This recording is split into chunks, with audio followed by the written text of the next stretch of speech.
مکمل کہانی سہاگ رات تھی۔ بیڈ پر سرخ جوڑے میں بیٹھی وہ لڑکی زمر نظریں جھکائے بیٹھی تھی۔ سامنے کھڑا وہ شخص شاہزین جو محبت میں دیوانہ بھی تھا اور ضدی بھی۔ کمرے میں خاموشی تھی، صرف دیوار پر لٹکے کلاک کی ٹک ٹک چل رہی تھی، مگر زمر کے دل کی دھڑکنیں اس سے کہیں تیز تھیں۔ دروازہ آہستہ سے بند ہوا۔ شاہزین آہستہ قدموں سے بیڈ کے قریب آیا اور پھر ایک پل کو رک گیا۔ میں شوہر ہوں تمہارا، اور تم آج کی راحت نہیں دو گی تو کب دو گی؟ میں تمہیں آج اپنی ضد اپنی ملکیت بنا کر دکھاؤں گا۔ آواز میں شدت تھی، جنون تھا اور جذبہ تھا جس نے زمر کو کانپنے پر مجبور کر دیا۔ زمر نے نظریں اٹھائیں۔ شاہزین مجھے ڈر لگ رہا ہے، پلیز تھوڑا وقت دو۔ مگر شاہزین کے کانوں میں صرف ایک ہی بات گونج رہی تھی، ملکیت۔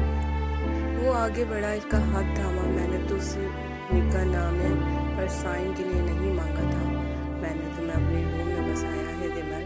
میں تمہیں صرف چاہتا نہیں، تم پر حق رکھتا ہوں۔ زمر کی آنکھوں سے آنسو نکلنے لگے۔ کیا تمہاری محبت صرف جسم کی چاہت ہے؟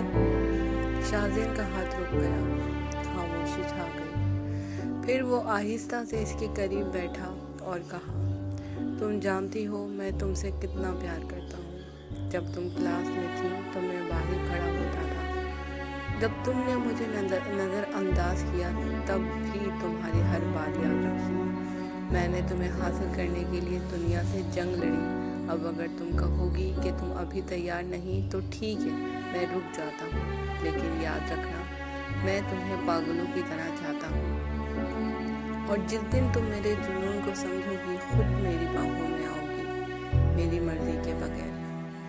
زمر کی آنکھوں سے آنسو تھم گئے۔ وہ پہلی بار شاہزین کی آنکھوں میں دیکھ رہی تھی، وہ آنکھیں جو پاگل ضرور تھیں لیکن جھوٹی نہیں۔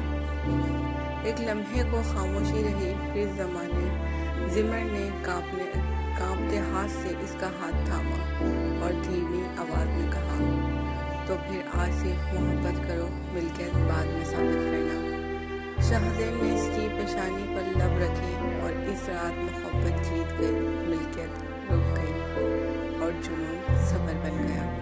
اللہ حافظ۔